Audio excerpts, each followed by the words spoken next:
go out in the middle of nowhere in Vermont, look on a nice night sky, you can see really far, really deep.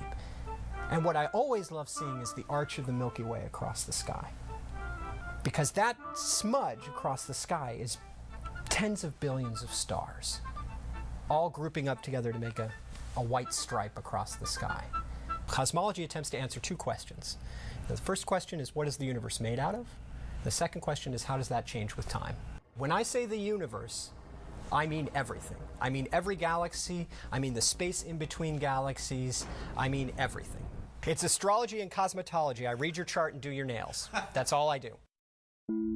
Emerging Science is a Vermont Public Television production in partnership with and funded by Vermont NSF EPSCoR.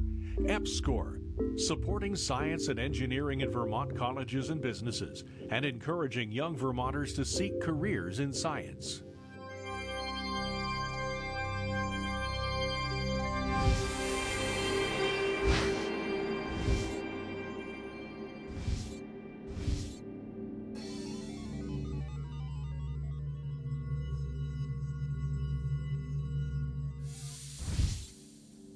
Hi, I'm Amy Seidel, and welcome to Emerging Science. This week, our topic is astronomy. For all of human history, we've been looking towards the sky for inspiration, guidance, and new frontiers. Early astronomers tracked the movement and patterns of visible celestial bodies, and the temples of Egypt and Mesoamerica were constructed with precise recognition and reverence for the sun, moon, and stars. A renaissance came to astronomy when Copernicus proposed that the sun was the center of our universe, with the Earth and other planets rotating in a heliocentric pattern around it. Copernicus was followed by Galileo, who pointed his telescope towards the sky and supported the radical notion that the sun was indeed at the center of the universe. In recent history, we've walked on the moon, sent a vehicle to Mars, and with the assistance of the Hubble telescope, have determined that there are other galaxies like our own Milky Way, hundreds of billions of them. Here in Vermont, we're blessed with clear nighttime skies, a rich history in astronomy, and a host of inspired astronomers to help continue our exploration of the heavens. Jupiter, what was Galileo seeing? Want to take a guess? Moon. Yes. Very good. They were seeing 4 moons, which are Galilean moons. My name is Bill Mensch, and I teach a course called Space and Time. It's about space exploration. Kick out of that last night.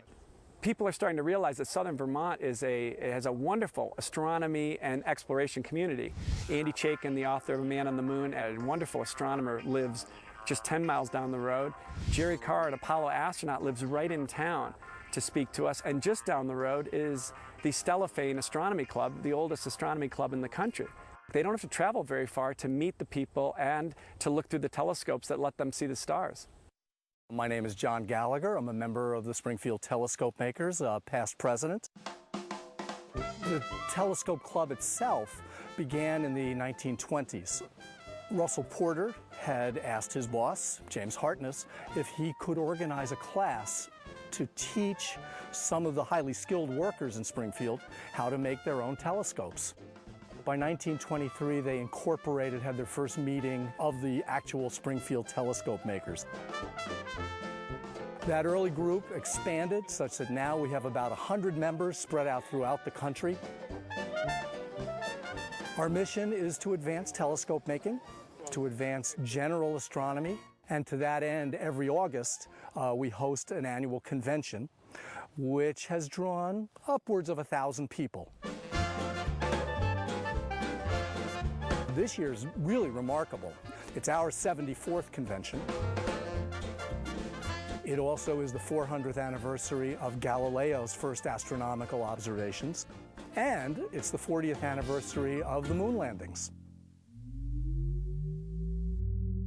When I was 10, 11, 12 years old, we were walking on the moon. And I remember my dad taking me outside. We'd look through the telescope, and he'd say, you know, people are walking on the moon.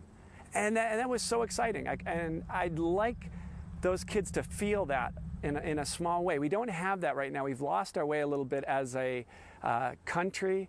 Other countries seem to be excited about exploration, and we are confused as to where we want to go. 3, 2, I can recall the launch.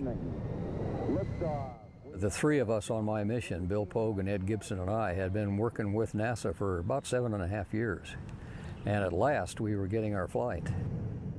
I'm Jerry Carr. I started my adult career as a Marine fighter pilot, and in 1966 was selected as one of the fifth group of 19 astronauts to come to NASA, and arrived there in the middle of the Gemini program.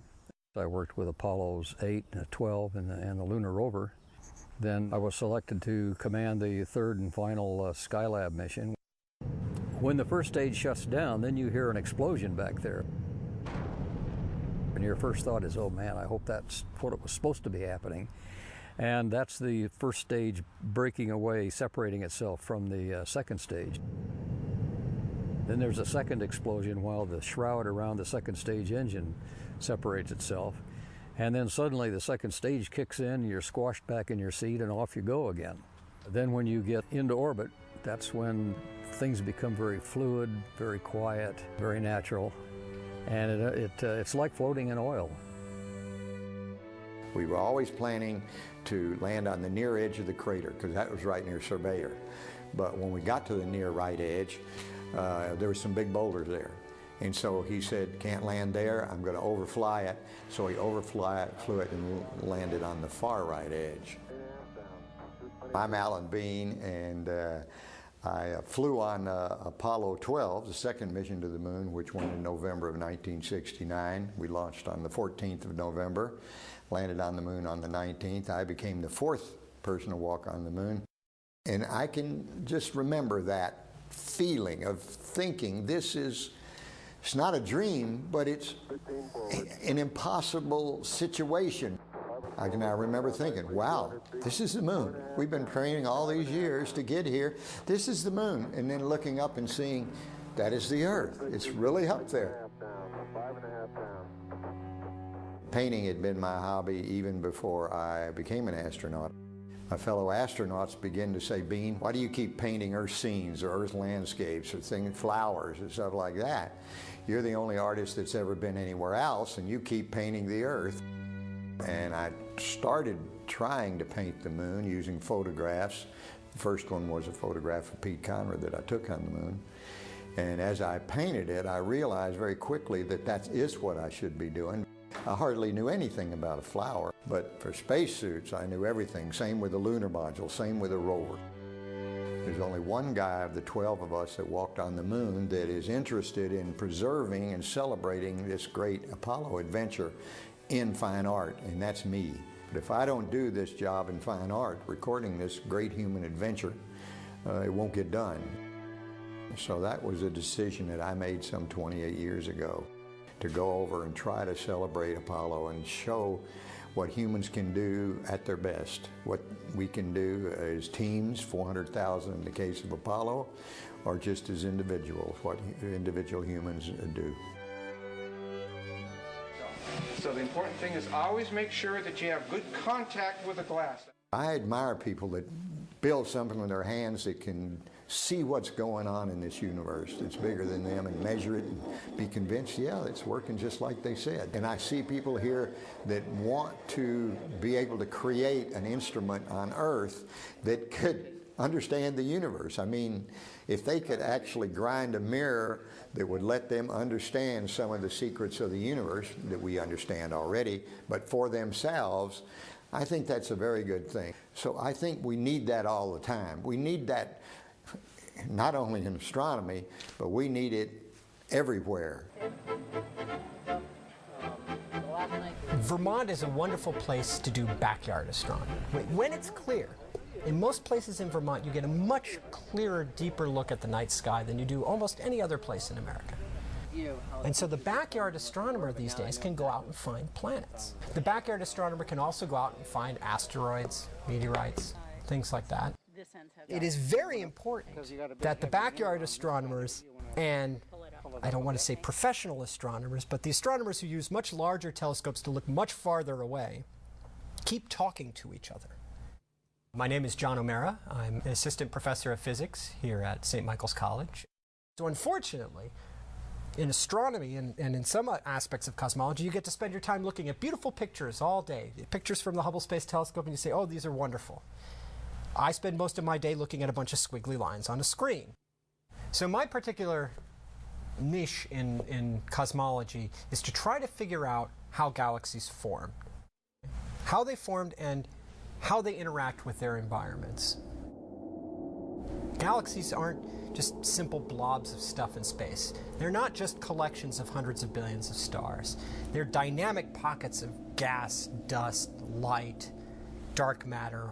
Astronomers, whenever we don't understand something, we put dark in front of it. So you may have heard of dark matter or dark energy. And an interesting thing about the universe is that the total content of the universe that's made out of atoms, the total energy in atoms in the universe, is only 4% of the universe. So 96% of the universe is made out of dark matter and dark energy, and only 4% is atoms, which is very strange. And what we're beginning to see is that galaxies don't just form by themselves. They're heavily influenced by their surroundings. So the best example for that is our galaxy, the Milky Way. Our galaxy has about 100 billion stars, and it's about 100,000 light years across. Right? Rotates once every 200 million years. But our galaxy is not alone.